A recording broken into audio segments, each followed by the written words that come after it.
Herkese merhaba arkadaşlar. Kanalıma hoş geldiniz. Ben Nazmiye Dikmen. Bugün sizlerle yine böyle cıvıl cıvıl harika bir çantayla geldim. Kağıt ipten yaptım arkadaşlar. Geçenlerde bir yabancı sayfada gördüm modeli. Ve çok beğendim, aşık oldum. Ve kendime de örmeliyim dedim. Orada koton iple örülmüş. Ben kağıt ipi çok sevdiğim için böyle yaza çok havalı oluyor. Çok tam yaza uygun bir ip arkadaşlar. Ben de onunla yaptım. Çok da güzel oldu. Örerken ördükçe ütü yapıyorsunuz ve çok güzel ütüyü tutuyor. Bozulmuyor bir daha. Sapını da bu şekilde kullandım. Düz bir sap kullandım arkadaşlar. Kendisi desenli, çok hareketli olduğu için bu şekilde. Siz istediğiniz şekillerde kullanabilirsiniz sapını. İsterseniz aynı renkten, kesik kağıdı renginden 40 santim boyunda bir sap çalışabilirsiniz. Bir önceki 15 motifli çantanın aynı şablonuyla çalışacaksınız arkadaşlar. Zaten videoda tekrar gösteriyorum. Eklemeleri aynı. Bunda sadece biraz tığla birleştirdik. Daha sonrakileri iğne iplikle çalıştım arkadaşlar. Bu arada içerisine astar yaparsanız çok daha güzel olur. Ben yoğunluktan bu şekilde kullanacağım. Astar şu an yapmaya zamanım yok. Şu şekilde içeriden çıt çıt dikin. Böyle gizli çıt çıt çantaya mutlaka yapın bunu. Güzel toparlıyor. Çanta malzemelerimiz yine Hobbimon'dan, oradan güvenli alabilirsiniz arkadaşlar. Ana rengimiz benimki kesik kağıdı rengi. 200 gram civarı gitti. Bir çileydi kendisi. Bir çile bir yumaktan arttı. Yani 200 gram bence daha da az gitmiş olabilir. Bunlar zaten çok az gidiyor. Evdeki artan iplerinizi değerlendirebilirsiniz. Evet, çantamız, söyleyeceklerim bu kadar. Detayları zaten videonun devamında bulunmakta. Ölçüleri, santimleri videonun sonuna doğru anlatıyorum arkadaşlar. Evet. Yine soracaklarınız varsa videonun altına yazarsınız. Oradan da yardımcı olurum. Aklıma bu kadar geldi. Sorularınızı videonun altına yorumlara yazarsınız. Evet, kanalıma abone olmayı, yorum ve beğeni yapmayı unutmayın canlar. Çok emek verdim. Hadi bakalım çantamızı örmeye başlıyoruz. Ben bunu hazırladım. Şimdi en son 15. motifi beraber yapacağız.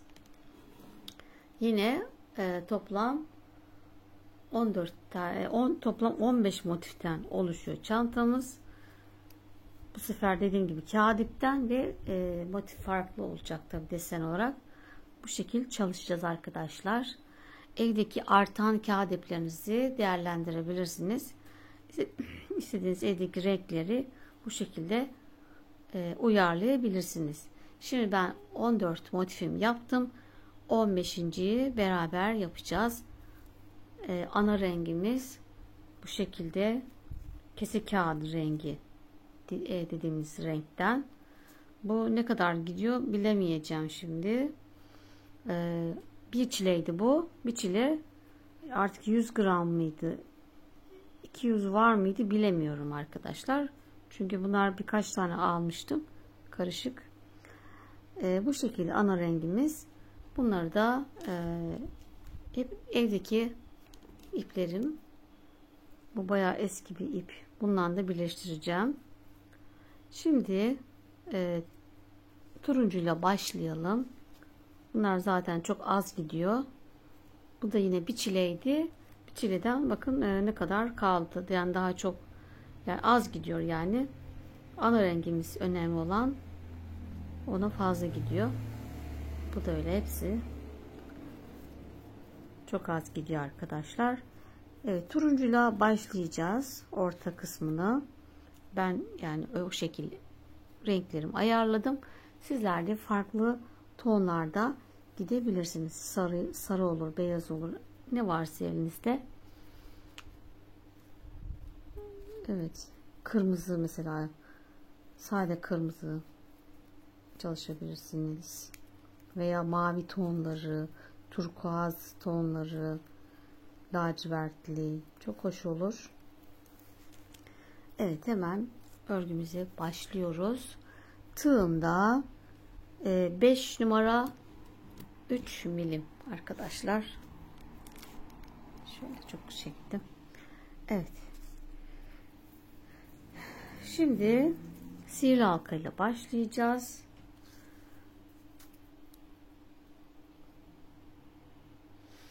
Evet, orta parmağıma ipimi 2 kere doluyorum.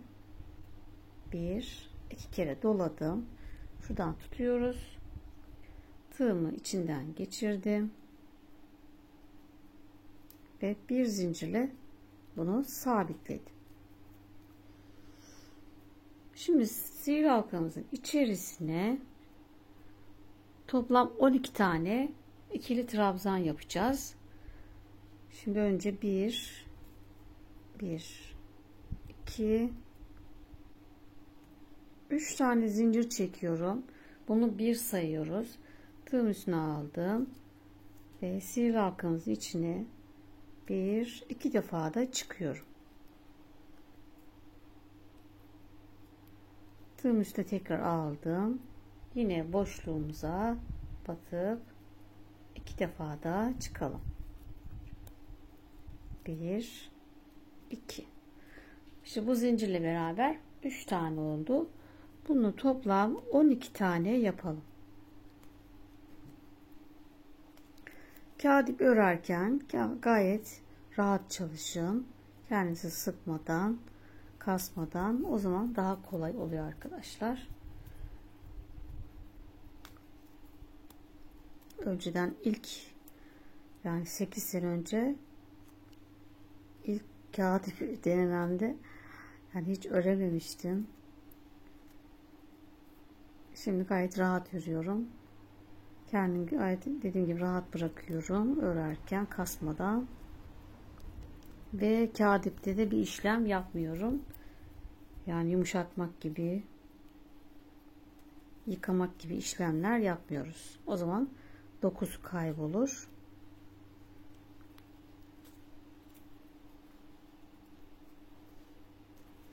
Evet. 2, 4, 6, 8, 10 olmuş. 10, 11, evet, 12 tane ikili trabzanımı yaptım. Şimdi ipimizi sihirli halkamızın şu alttan gelen, bakın şu üstte kalıyor. Biz alttan geleni şimdi çekeceğiz. Çok da kopabilir. Çok da sıkış çekmeden bu şekil. Sonra bunu tekrar çekelim. Biraz daha çekeceğim. Gayet yavaş çekelim kopmadan. Evet, kopmasını istemiyorum. Bazı ipler mesela bu turuncu çok sağlam kopmuyor. Ama şu diğer kese kağıdı çektiğinde kopuyor arkadaşlar. Yani ne kadar aynı yerden de alsanız bazen iplerde bunlar olabiliyor. Evet, şimdi ilk ilmeğimi batarak 1 2 3. zincirin tepesine batıyorum. İlmek kaydırdım. Bir zincir çektim. Yanımıza makasımız bulunsun. Evet, ipimi biraz uzun, şöyle uzun kestim. Evet. Ben bunları mesela hep turuncu ördüm. Hemen yeşile, diğer pembeye geçmedim. Bütün 15 tane mesela eliniz değişmesin diye, hem kolaylık olsun diye bir seferde sadece turuncuları örün mesela. Bir dahakine sadece pembeyi örün. Daha kolay oluyor arkadaşlar.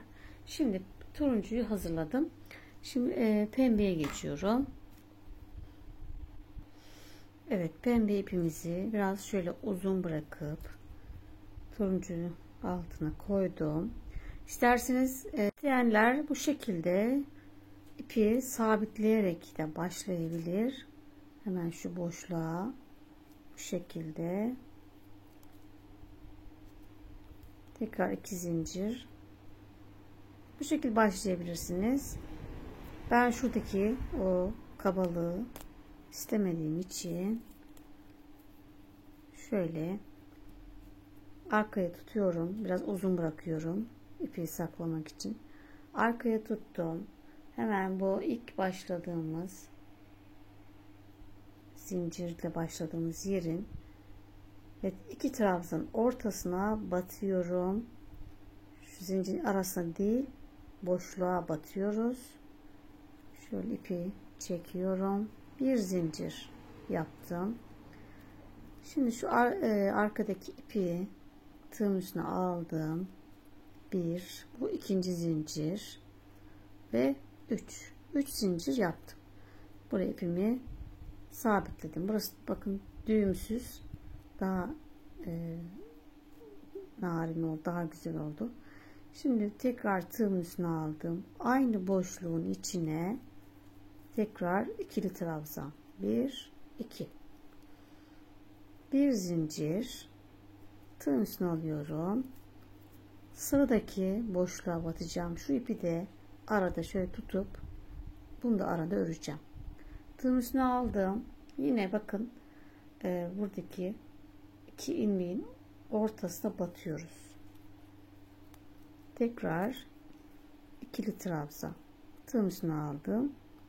Yine aynı boşluğa ikili trabzan. 2 tane yaptık. Bir boşluğun içine 2 tane ikili trabzan, bir zincir, tekrar tığın üstüne aldım. Yine sıradaki 2 boşluğun 2 trabzanın arasına boşluğa batıyoruz, içine yani. Boşluğa battım. Tekrar 1 2 defa da çıktım. Tekrar tığın üstüne aldım. Aynı boşluğa ikili trabzan. Evet. Sıra sonuna kadar hep aynı tekrar yapıyoruz. Bir zincir, tığın üstüne aldım. Sıradaki boşluğun içine 2 tane ikili trabzan. Bu 1 2. Evet. Toplam yine bunlar da 12 tane olacak arkadaşlar. Şurada örneğimiz. Bakın hep 2 2 2 boşlukların içine battık. Arada bir zincir.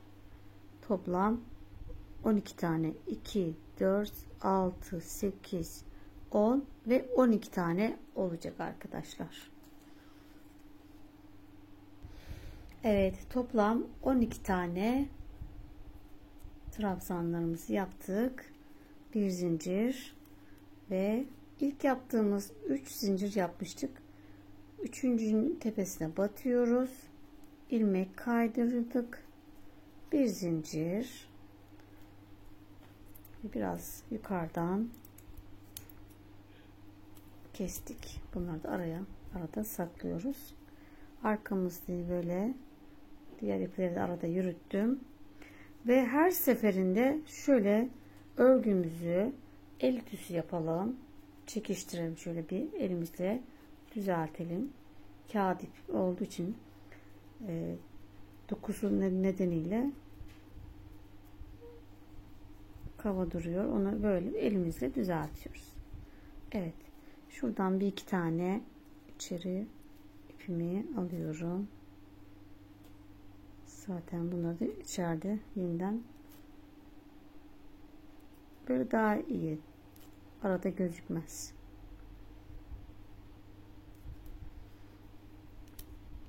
Evet, Şimdi yeşile geldi. Hemen yeşilimizle başlayalım. Evet, şimdi yeşile devam ediyoruz. Herhangi bir boşluktan başlayabilirsiniz. Böyle bir şart yok. Ben yine aynı zincirin hizasından devam ediyorum. Boşluğuma tığımı geçirdim. İpimi arkada biraz uzun bırakıyorum. Ve boşluktan bir zincir yapıyorum. Şimdi bu ipi tığım üstüne aldım. İkinci zincirimle bu şekilde yaptım. 2 ve 3 zincir. Evet. 3 zincir yaptım. Tığımın üstüne aldım. Aynı boşluğa 2 tane daha ikili trabzan. 1 2. Tekrar aynı boşluğa ikili trabzan. Bu şekilde 3'e tamamladım. Bir zincir. Tığımın üstüne alıyorum. Sıradaki boşluğun içine yine 3 tane trabzan yapalım. 1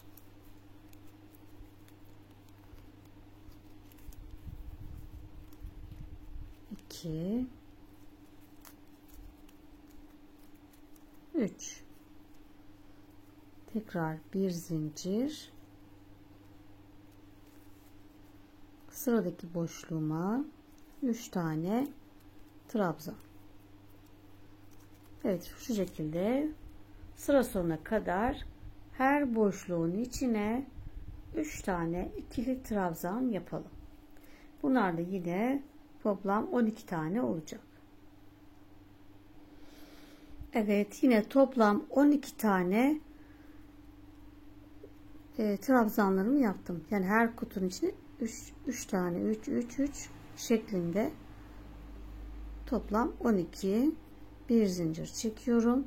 Yine ilk başladığım bir 3 zincir yapmıştık. Üçüncüye batıyorum. İlmek kaydır. Yine bir zincir.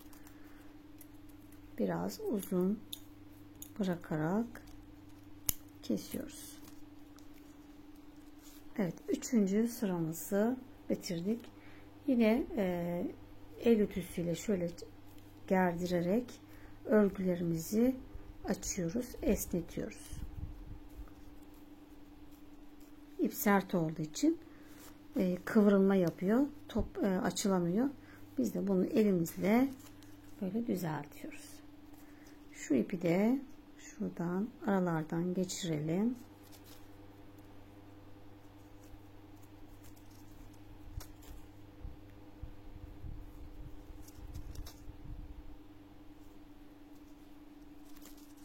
Evet. Sıra geldi kese kağıdı rengine veya işte açık sütlü kahve diyelim. Buna geçiyoruz. Evet. Şimdi 4. sıramızda köşeler yapacağız. Örgümüz yuvarlakken kareye dönüştüreceğiz bu sıramızda. Şununla başlıyoruz arkadaşlar. Bunun yarısıyla başlayacağız. Örgümüzün yarısı bununla başlayıp devam ediyoruz. En son burada tekrar burada birleştirerek tamamlayacağız. Yine şöyle burada zincirimin herhangi bir yerden olabilir. Yine buradan başlayacağım. Zincirimin olduğu yerden tığımı içeri geçirdim. İpimi yine biraz uzun bıraktım. Bir zincir. Tekrar şuradaki ipi tığın üstüne aldım. 2 oldu. 3 zincir yaptım. Tığın üstüne aldım.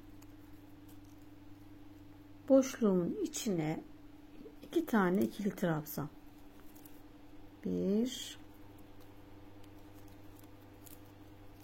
2 zincirle beraber yine 3 olmuş oldu. Tekrar bir zincir, sıradaki boşluğumuzun içine yine 3 tane ikili trabzan. 1 2 3 bir zincir, sıradaki boşluğumun içine yine 3 tane ikili trabzan. 1 2 ve 3. Evet, şu an burada 1 2 3 tane yaptık. Şimdi köşe yapacağız. Bir zincir, sıradaki kutumuzun içine 3 tane yine ikili trabzan yapalım. 1 2 3 2 zincir. Şimdi köşe yapıyoruz. Tığımın üstüne yine aldım ve aynı boşluğun içine tekrar 3 tane ikili trabzan.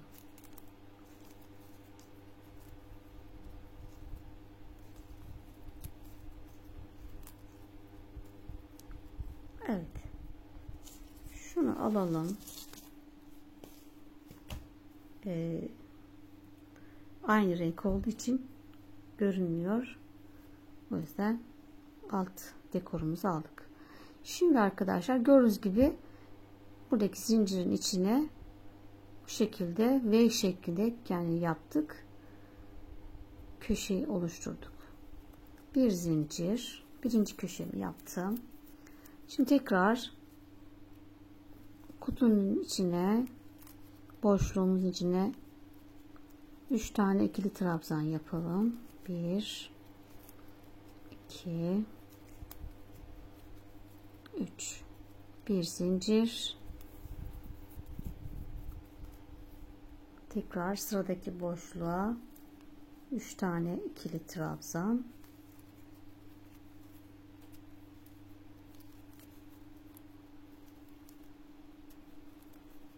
bir zincir. Şimdi burada yine 2 yaptık.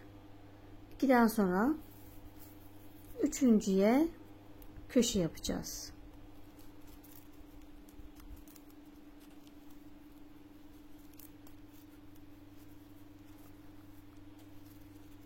Evet, 3 tane ikili trabzan yine yaptım.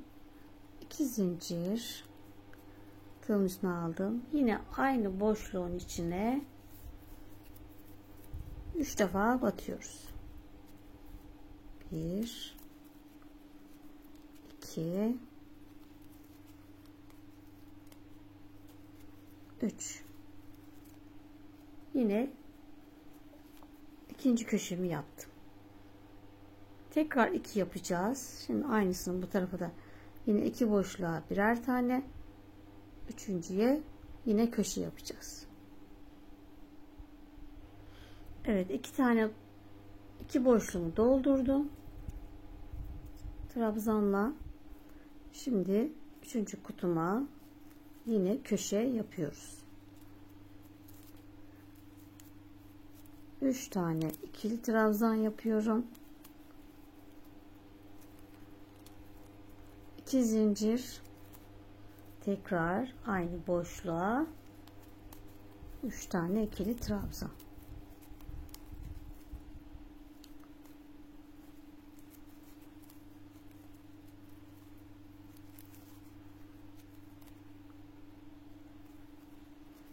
Evet. Üçüncü köşemizi yaptık. Tekrar burada 2 tane kutumuza 2 boşluğa 3 tane ikili trabzan yapalım.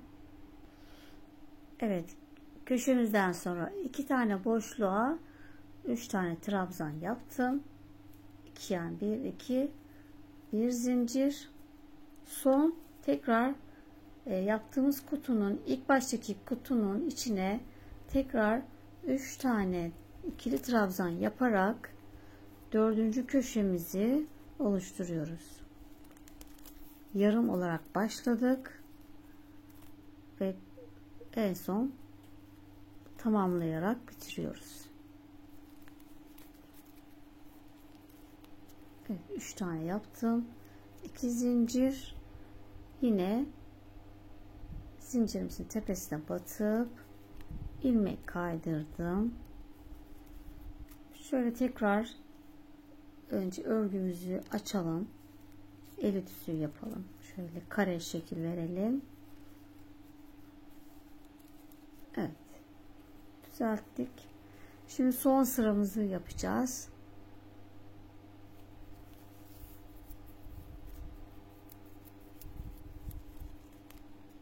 Şimdi bir geri gideceğiz. Bu boşlukla başlıyoruz. Boşluğumuzun içerisine yine 3 tane ikili trabzan yapacağız. Şöyle ipimi uzatıyorum ve uzattım. Geri boşluğun içine batıp çektim. 2 defa da çıktım. Bu birinci oldu. 1 2 ve 3. Evet. Yine köşemizin yarısını yapmış olduk. En son diğer yarısını yaparak bitireceğiz. Yine bir zincir çekiyorum. Boşluğun içine 3 tane ikili trabzan. Şimdi bu sıramız gayet kolay. Aynısını yapacağız.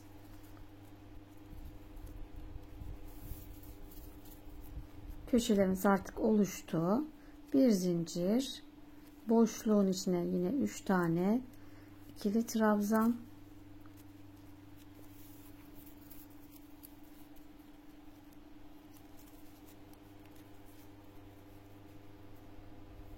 Bir zincir, sıradaki boşluğa 3 tane yine trabzan.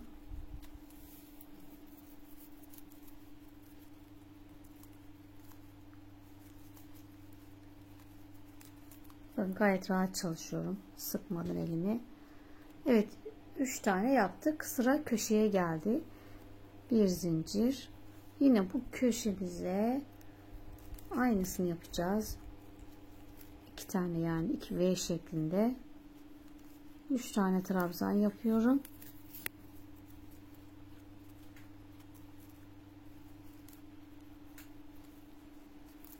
İki zincir, aynı boşluğa tekrar 3 tane trabzan.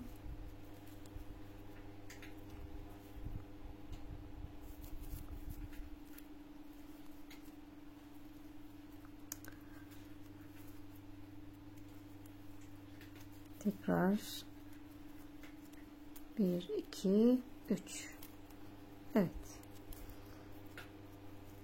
bu şekilde köşemizi yaptık. Şimdi aynısını sıra sonuna kadar, bitene kadar aynı yapalım. Şurada olduğu gibi bu sefer buradaki trabzanlar 3 tane, 1 2 3 köşe, sonra 1 2 3 köşe, bu şekilde bitirelim. Evet, sıramın sonuna geldim ve bir zincir çekip tekrar ilk başladığımız ilmeğimizin boşluğumuzun içine köşemizin yarısını yapmıştık.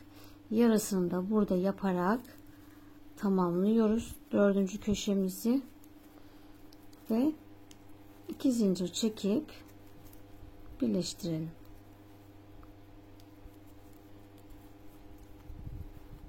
Bir, 2 zincir, ilk baştaki zincire batıyoruz. İlmek kaydırıp bir zincir ve yine ipimi biraz uzun kestim. Evet, ve motifimizi bitirdik. Yine bu el ütüsüyle düzeltelim. karemizi şöyle oluşturalım. Evet, motifimiz hazır. Zaten bunu daha sonra yine ütüleyeceğiz ve bu şekilde bu ütülü böyle güzel duracak. Evet, bu şekilde toplam 15 tane motiflerimizi örelim ve böyle birleştirme aşamasına geçelim. Evet arkadaşlar, şimdi motiflerimizi 15 tane bu şekilde hazırlıyoruz. Şimdi ekleme yerine geldik. Eklerken sadece bir motifimizin 4 tarafını isterse aynı renkten devam edin, koparmadan aynı renkten devam edebilirsiniz veya araya farklı bir renk geçerek de devam edebilirsiniz. Ben şimdi açık renk elimde olduğu için bunu kullanacağım ve terliğimin rengine de uyduğu için, hani çok kullandığım bir terliğim var, hep onu giyiyorum, ona da uyuyor. Aşkım yapma. Ve bununla şimdi ekleme yerimizin yapacağız. Sadece bir motife tamamen yapacağız. Daha sonraki motiflerimizi de öre öre devam edeceğiz. Şimdi ipimi sabitledim. Bir zincir çekip yine şöyle köşeden başlıyorum. Köşeme sık iğne yapacağız bu sefer. Köşelerimizi trabzan değil, sık iğne çalışalım. Bu birinci yaptığım 2 sık iğne ile başladım. 3 zincir çekiyoruz. 1 2 3. Boşluğumun içerisine 2 tane sık iğne. 1 2. Yine 3 zincir. 1 2 3. Sıradaki boşluğumun içine 2 tane sık iğne. Yine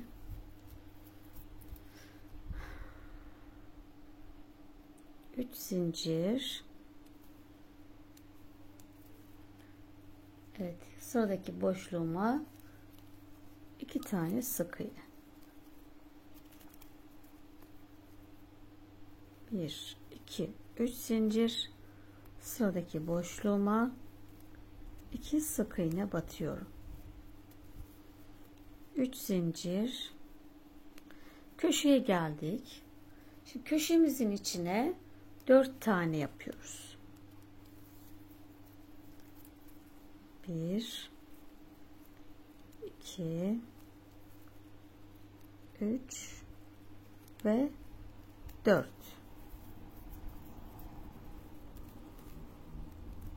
Yine 3 zincir, boşluğumuza 2 sık iğne. Evet, sıra sonuna kadar bu şekilde devam ediyoruz arkadaşlar.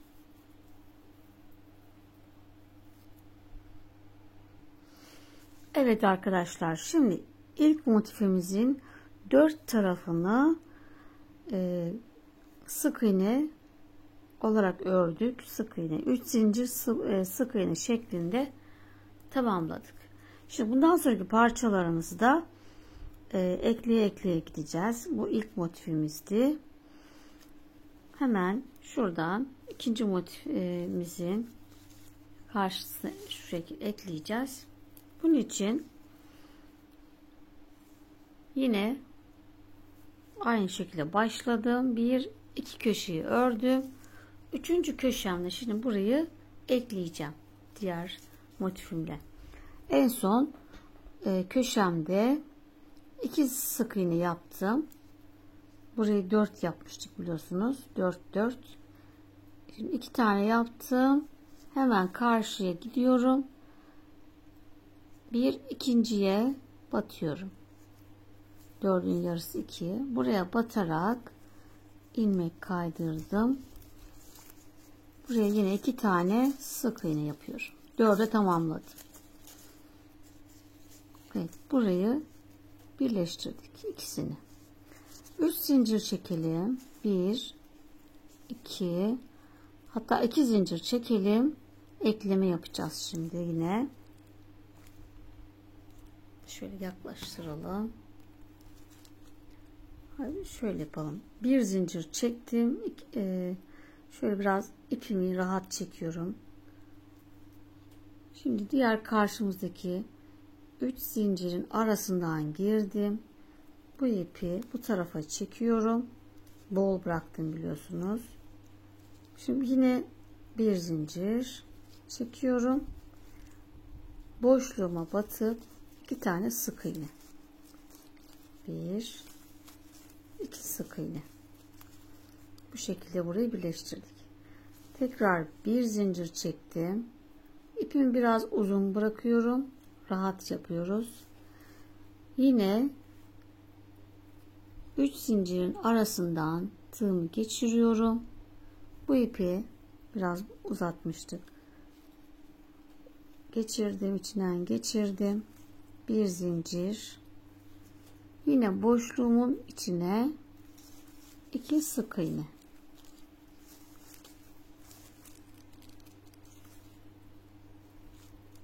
Yine bir zincir çektim. İpimi uzatıyorum, esnetiyorum, uzattım.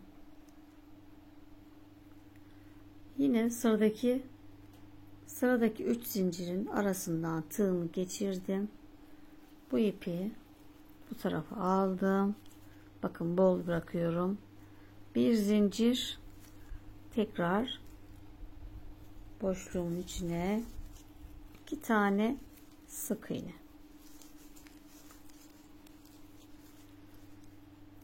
Yine bir zincir, uzatalım ipimizi. Sıradaki bu 3 zincirin arasındaki boşluktan geçelim. İpimi aradan geçiriyorum. Zincirin arasından geçirdim. Bir zincir, sıradaki boşluğuma 2 tane sık iğne.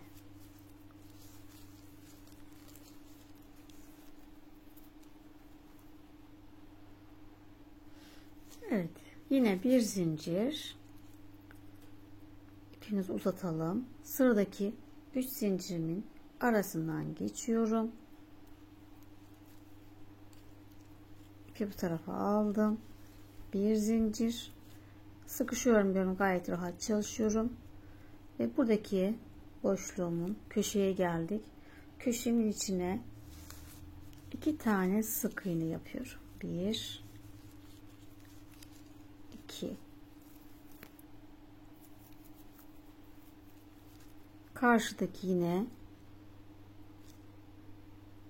4 sık iğne yaptığımın ikinciye batıyorum. Aradan geçirdim. Yine buraya da bu 1 ve 2 sık iğne yaparak ekleme kısmını bitirdim. Eklememiz bu şekilde.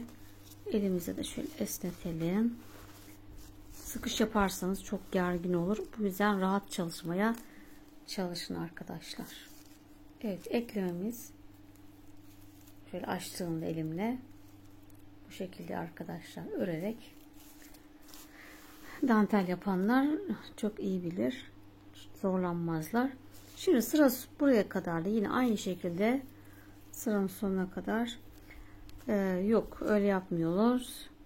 Şimdi diğer motifi alalım.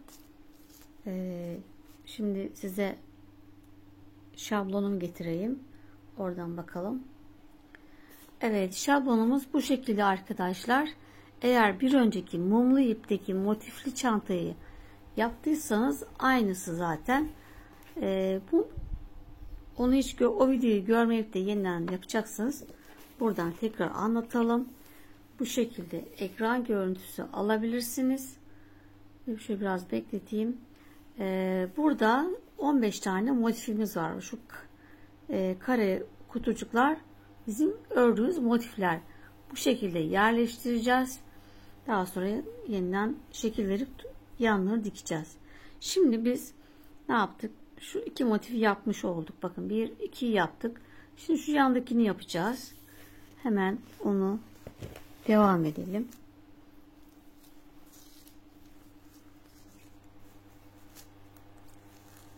Şimdi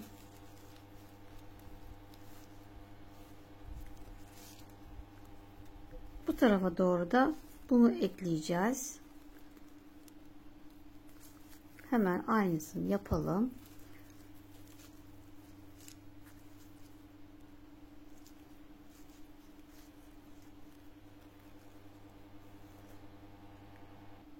Evet, şimdi arkadaşlar bunu buna ekleyemiyoruz.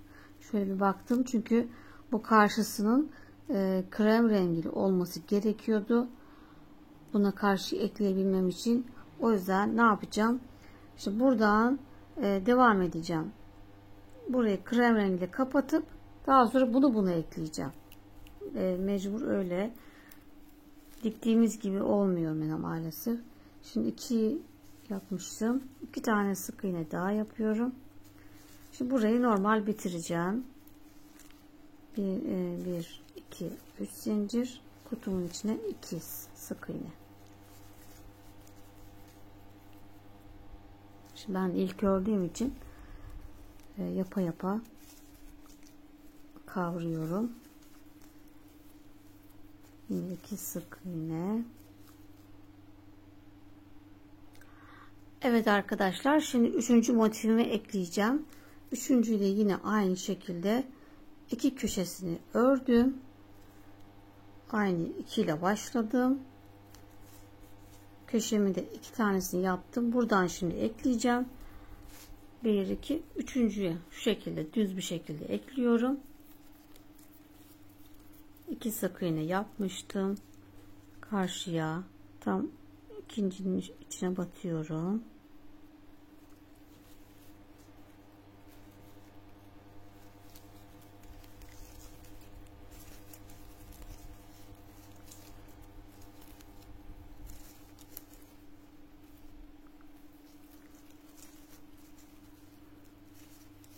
Evet, 2 sık iğne yaptık. Yine 3 zincir. Boş, pardon, burada zincirlerde birleştirdiğimiz için buraya atladım. Evet. Bir zincir yaptık. İpimizi uzatıyoruz. Karşıdaki diğer zincirimizin arasından geçtik. Şöyle. Yine bir zincir. Boşluğun içine 2 sık iğne. Yine bir zincir. Bol yapıyorum. İpimi biraz uzattım. Yine zincirimin içinden geçiyorum. Bir zincir. Boşluğumun içine 2 tane sık iğne. Yine bir zincir. Uzattım ipimi. Karşıdaki zincirin arasından geçtim. Bir zincir. Yine boşluğumuza 2 tane sık iğne. Bir zincir. İpimi uzattım. Karşıdaki zincirin arasından geçiyorum. Bir zincir. Yine 2 tane sık iğne. Bir zincir. Karşıdaki zincirin içinden geçiyorum.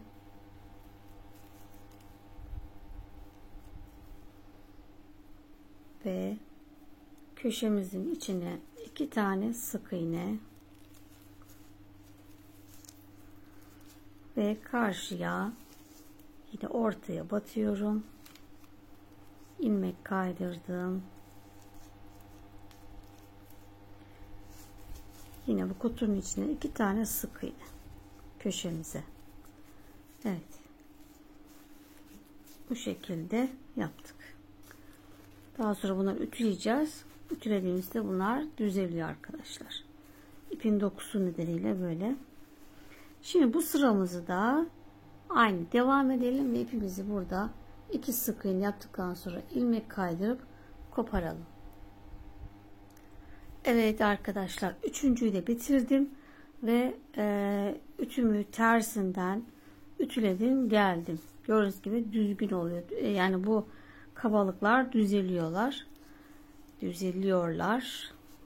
Çok komik. Bazen dilimiz sürçüyor. Türkçeyi katletmek istemiyorum. Evet, şimdi biz burada şuradaki 3 motifi yapmış olduk. Şu dümdüz ne yaptık? 3 tane düz bir şekilde yaptık. Şu üçünü. Hemen şunu yapalım. Yani ortadakinin bu 3 tane ya, bunun yanına yapacağız. Şuraya bu motifi yapacağız. Hemen alalım. Şimdi önce motifin 2 sırasını krem rengiyle gideceğim ve şuraya birleştireceğim. Evet arkadaşlar, iki kenarımızı aynı şekilde ördüm. Köşeme geldiğimde 2 sık iğnemi yaptım. Şimdi bakın, burası düz olandı, şurası düz. Hemen şu kısma 4. motifi ekleyeceğim. Tam ortaya, şurada ortaya batalım. Şöyle alttan batıyorum.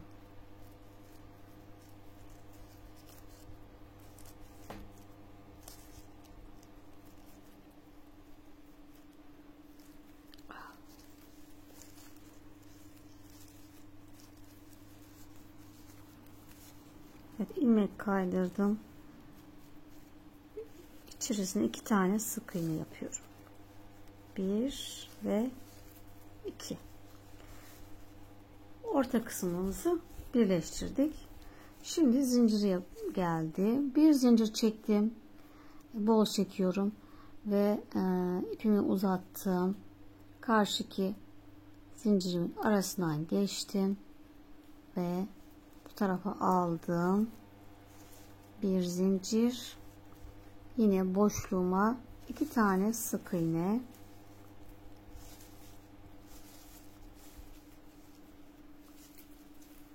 Bir zincir. İpimi uzatıyorum. Hemen karşıdaki zincirin arasından geçtim. Bu tarafa aldım. Bir zincir. Yine boşluğuma 2 tane sık iğne.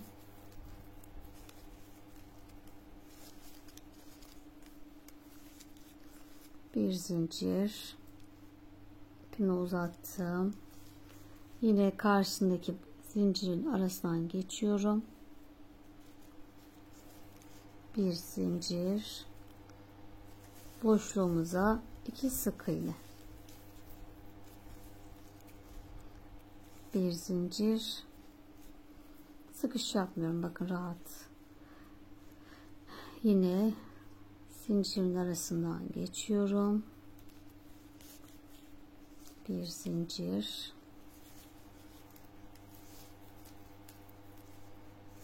2 sık iğne. Bir zincir. Zincirimin arasından geçtim. Yine bir zincir ve köşeme geldim. 2 tane sık iğne yapıyorum ve yine diğer köşeye, ortaya batıyorum. Şöyle ortaya ilmek kaydırıyorum. Evet, şimdi burada yine 2 sık iğne. 1 ve 2. Evet, yine burayı da ekledik. Şimdi bu köşeyi de, bu kenarı da yapalım. İpimizi burada yine 2 sık iğne yapıp ipimizi koparalım. Evet arkadaşlar, 4. motifimizi de ekledik. Gördüğünüz gibi şablonumuzdaki görüntü şu 2 motif, bu 2 motif oluyor. Şöyle çapraz şekilde. Bu ikisi. Üçüncü ortadaki bu.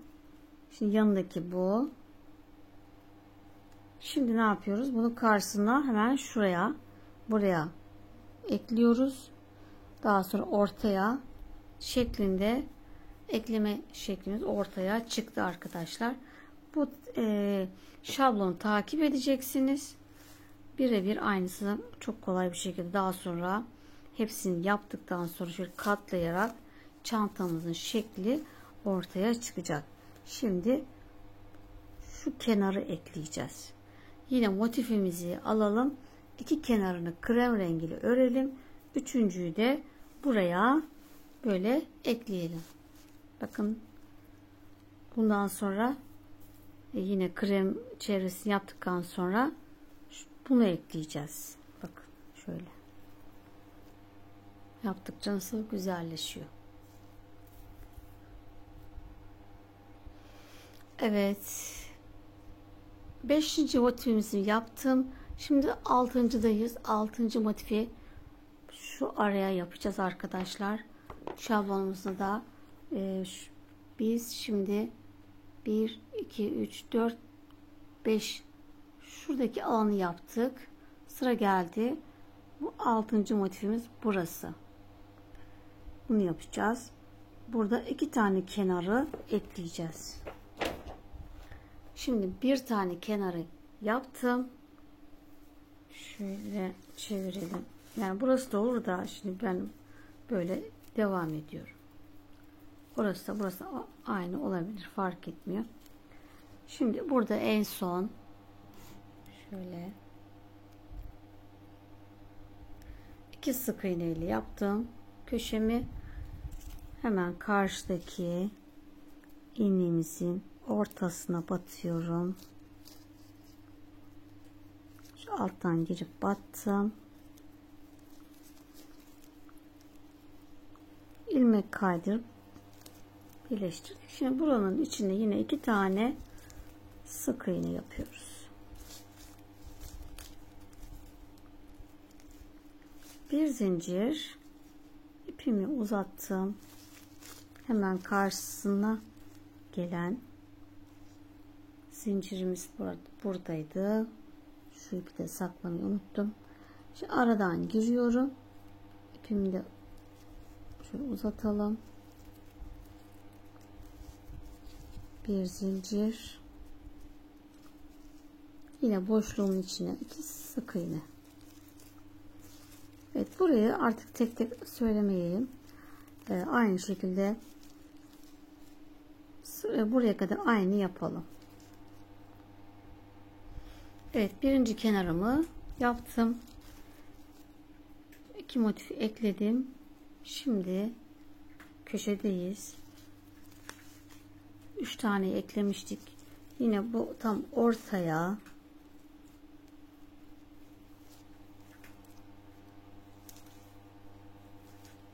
bunu da ekliyoruz. İlmek kaydırdım. Ortaya batıp ilmek kaydırdım. Şimdi boşluğuma yine 2 tane sık iğne yapıyorum. Evet, ortamız bu şekilde birleşmiş oldu. Bir zincir, yine zincirin arasından geçiyorum. Şimdi tekrar bir zincir, boşluğa 2 sık iğne. Evet, bu sırayı da aynı şekilde birleştirelim arkadaşlar. Evet arkadaşlar, şimdi 6. motifini de buraya ekledim bu şekilde. Şimdi yeniden bir ütüledim. Gördüğünüz gibi ütüleyince gayet güzel oluyor. Bütün o kabarıklık inmiş oluyor, düzeliyor. Şimdi 6'yı yaptık. Bundan sonra artık siz devam edersiniz. Şablonumuz zaten çıktı ortaya. Evet, 6 bunu yapmıştık. Sonra 7, 8, 9, 10, 11 şeklinde burayı takip edin. Şablonumuzu bu şekil olana kadar güzelce ekliyoruz. Daha sonra şekil vermeye geçeceğiz. Evet arkadaşlar, çantamızın bütün parçalarını şablondaki görüntüye göre aynısını ekledim. Şöyle aşağıdan başladık. En son bu şekilde tamamladım. Bir tane takipçim 13 motiften yapmak istiyorum. Onu nasıl ekleyeceğim demiş mesajda. Orada sadece şu ikisini yapmıyoruz. Bakın, aynısını yapacaksınız. Son yukarıdaki bu iki taneyi eklemeyeceksiniz. 13 tane oluyor. Katladığımızda şu yukarıdaki iki taneye buralardan sap yapılacak arkadaşlar. O modelde iki tane sap gerekli. Bizim modelimizde bir tane sap gerekli. O yüzden ben bu modeli daha çok sevdim. Şimdi bu şekilde yaptık. Eklediğinizde kağıt ip örenler özellikle böyle pot oluyor biliyorsunuz, ipin dokusu nedeniyle. Onları güzelce ütüyle, buharlı ütüyle açıyoruz. Bakın açtım, dümdüz oldu. Ondan önce hep böyle kıvrık kıvrıktı. Hiç korkmayın böyle kalacak diye. Güzelce açtığınızda bakın çok güzel bir form elde ettik ütüleyince. Şimdi çantamıza şekil vereceğiz. Şöyle tersini çeviriyoruz. Bundan sonraki kısımları iğneyle dikerek birleştireceğiz arkadaşlar. Yani normalde bu işi hani üzerine dursak her tarafını örerek yapabiliriz ama sizler zorlanırsınız. Şimdi anlatması da çok uzun sürer. Bu şekil daha kolay. Bundan sonrasını iğneyle yaparız. Sorun değil. Şimdi böyle katladık tersini. Şurada 1, 2, 3 motif var. Ortadaki motifi şu şekilde bakın. Ortadaki ikinci motif tabana gelecek. Düz şekilde katladım. Şimdi bu yandakileri buraya katlayacağız. Katlayıp iğneyle dikeceğiz. Burası buraya. Bakın şeklimiz, çantanın şekli çıkıyor. Çok güzel oldu. Bu yandakiler de şu şekilde. Yandaki sadece şuraya eklenecek. Yani dikeceğiz biraz sonra. Bakın. Bu da buraya. Burası böyleydi. Bu da böyle. Çantamız bu şekilde. Bir önceki 15 motifli çantanın aynısı arkadaşlar. Motif farklı. Eklemesi biraz değişikti. Şimdi bundan sonrasını dikeceğiz. Evet, dikim için ortadaki krem rengiyle dikeceğim.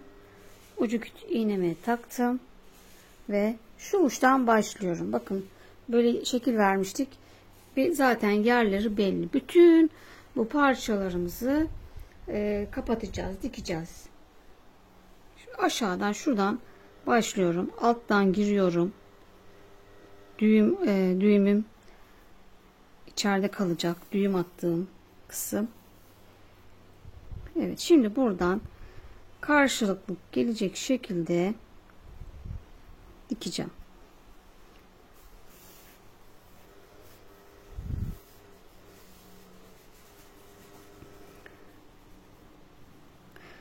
Zaten tekrar ütüleyince bu potluklar yeniden düzelecek arkadaşlar. Şöyle karşısına gelen yere bakın, biraz daha yaklaştıralım. Evet. Şöyle aralardan şunların karşılıklı gelmesi dikkat edeceğiz. Bu buraya şu ikili sık iğneler karşılıklı gelecek. Bunlar karşılıklı. Burası yine buraya denk gelecek. Mesela burası daha şey duruyor. Burası gerginken alttaki işte el ayarından farklı olmuş. Mesela onu daha gevşe görmüşüm. Bunları ne yapıyoruz? Yediriyoruz. Burayı böyle toparlıyoruz. İlla ki bunlar uçacak gelecek şekilde ayarlayalım. Şunlar da böyle. Aradan giriyorum. Karşıdan çıkıyorum. Özellikle bu küt iğneleri tercih edin. Öbür türlü zaten olmaz. İçine girer, kat alır ve ipinizi çekseniz de gelmez. O yüzden kesinlikle ucu küt iğnelerle dikiş yapacağız. Evet. Böyle devam edelim. Şunlara dikkat ediyoruz. Tam karşısına gelecek. Şu şekilde.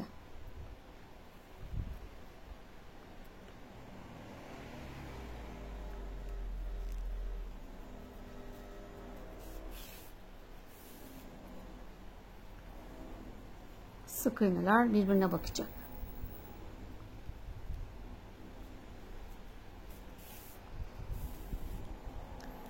Evet. Dikişi böyle devam edelim. Hangisi kavuşmuyorsa onu şöyle esnet. Diğerini de biraz daha bu tarafa çekin. Böyle birbirine denk gelsin.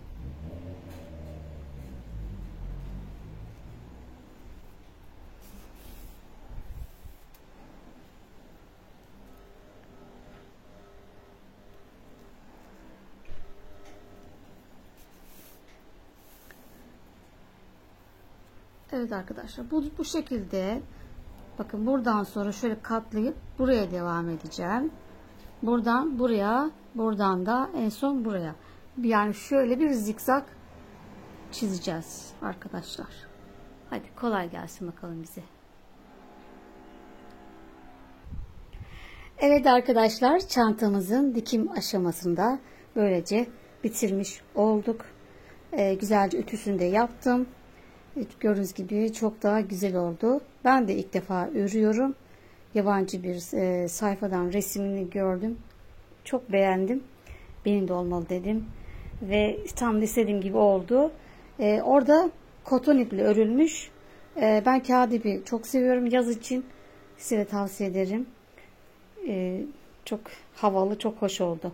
Şimdi çantamızın sıra geldi. Şurasına birkaç sıra gideceğiz. Şurayı bir toparlayacağız ve çantayı bitireceğiz. Evet. Şuradaki kese kağıdı veya sütlü kahve olan kısım renkle devam edeceğim. Şu uçtan başlıyoruz. Hemen çantanın sap kısmına gelen yerden başlayalım. İpimi sabitliyorum. Şöyle.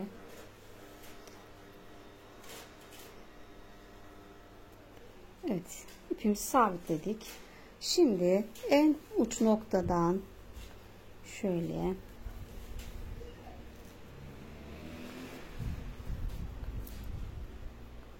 ortadan batıyorum. Evet, her ilmeğe sık iğne yapacağız. Bakın.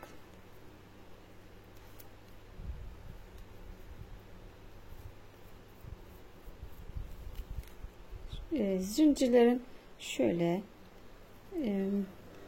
neyse içine batalım. Orijinalinde içine batılmış. İki tane battım. Şimdi değişebiliyor çünkü el şeyine göre. Bir bakalım. Pot durursa şöyle bakalım. Çünkü bunlar biraz da hani elimizin gidişatına göre de değişiyor. Şimdi mesela 3 yaparsam orada bir kabalık olurdu. Şu an benim için 2 iyi arkadaşlar. Zincirlerin içine 2 iyi. Tığımıza göre değişiyor dediğim gibi. Eğer burada mesela boşluk olsaydı o zaman bir tane daha yapacaktım. Ama iki sık iğne zincirin içini doldurdu. O yüzden bakalım şurayı da yaptıralım. Çünkü tığımızın kalınlığı da önemli. İnce tığda bu ilmekler ince duracaktır. O zaman 3 yapmanız gerekecektir. Veya eliniz çok sıkıdır, gevşektir. Bunlar değişip örneği değiştirebiliyor. Sık iğnelerimize 2 tane. Her birine bir tane yani.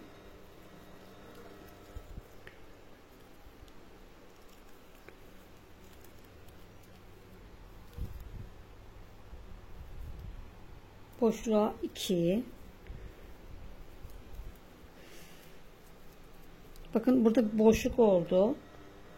Yani 2 tane az geldi gibi. Bir tane daha yapacağım o yüzden. Şöyle. Çok gergin de yani hoş olmaz. Şey yapalım. Buraları da yine 3 yapalım. Bir deneyeceğim.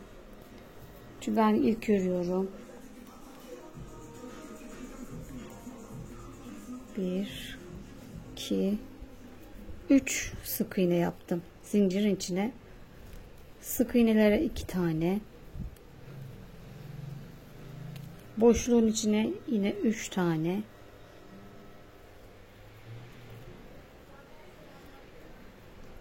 Sık iğnelere birer tane.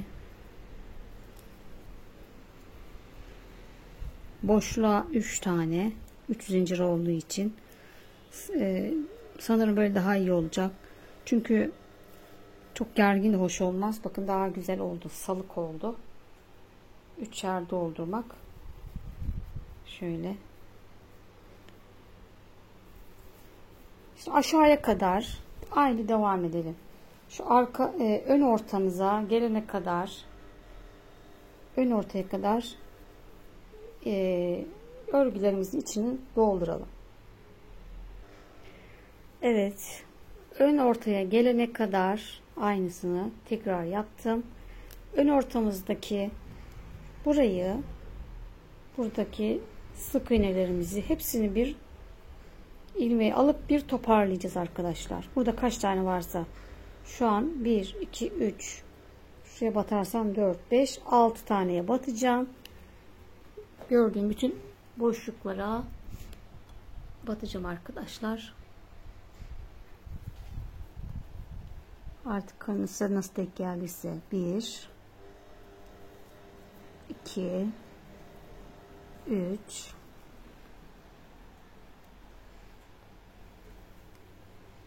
4 5 tane. Şu oraya artıya basmaya gerek duymadım. 2 4 6 tane ilmek var tığımda. Şimdi hepsini bir çekiyorum. Kapattım.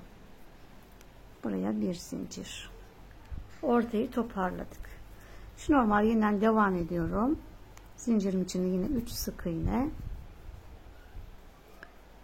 Dediğim gibi eğer sizde marullama yaparsa düz değil de böyle çok marullama olursa zincirlerin ikisini içine 2 tane sık iğne yapın. Bu şekil kendinize göre de elinizi ayarlayabilirsiniz. Şimdi yine diğer arkadaki ortaya kadar aynı tekrar yapıyoruz. Devam ediyoruz.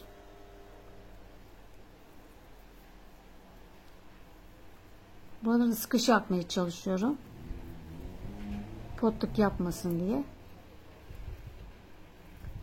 Ya da tığ inceltip bu sırayı bir tık inceltip de gidebilirsiniz arkadaşlar.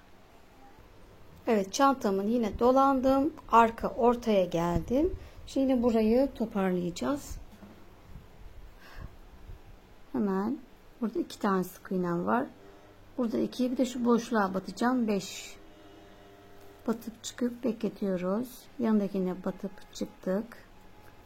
Bekletiyoruz. Şuradaki boşluğa batıyorum. 5 oldu. Pardon, 3 oldu. Şurada batalım.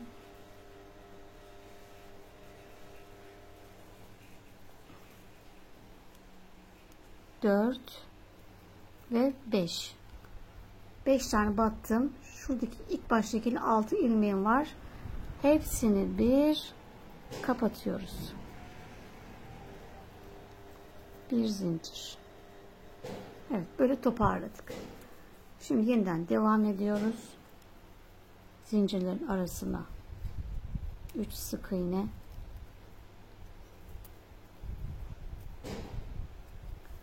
Bu 2 sık iğnelere birer tane.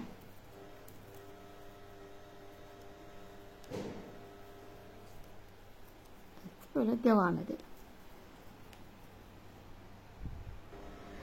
Evet, birinci sıramızı tamamladık arkadaşlar.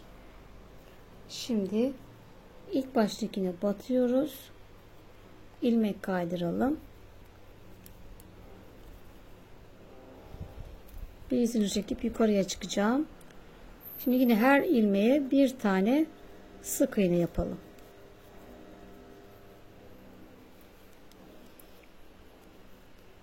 Ta ki ortaya gelene kadar eksiltme arttırma yapmadan tek batıyoruz.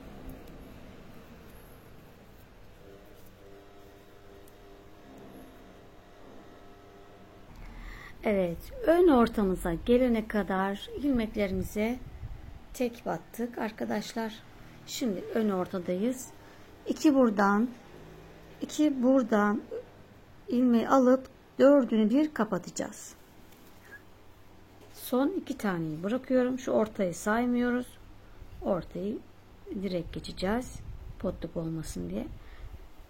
Batıp çıkıp bekletiyoruz. Batıp çıkıp beklettik.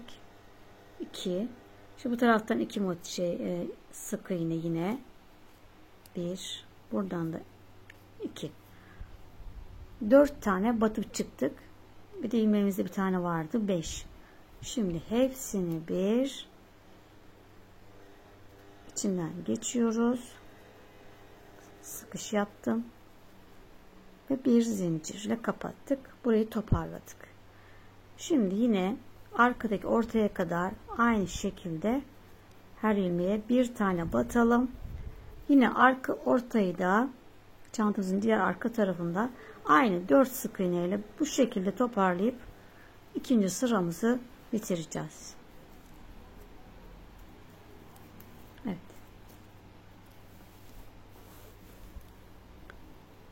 Bu şekilde olacak görüntümüz. Potluk olmayacak, düz bir görüntü olacak arkadaşlar. Evet arkadaşlar, çantamızı bir sıra daha düz ördüm. Sadece tam ön ortada bir tane azaltma yaptım.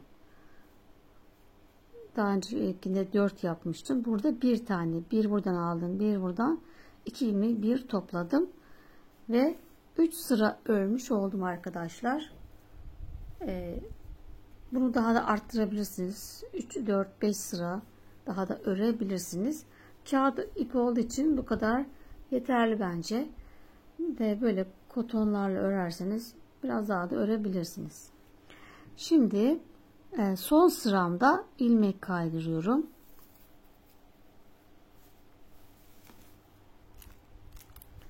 CC yani. Şöyle bilmeyenler için daha gösterelim. Normal batıp ipimi çektim ve içinden geçiriyoruz. Örmeden içinden geçiriyoruz.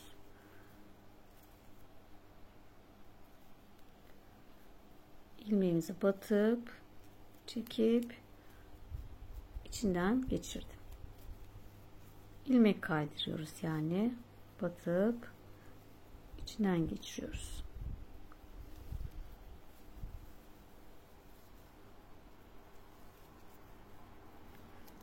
Şuraya batayım. Burası açılma oldu. O yüzden şuraya batıyorum. Burayı toparlıyorum.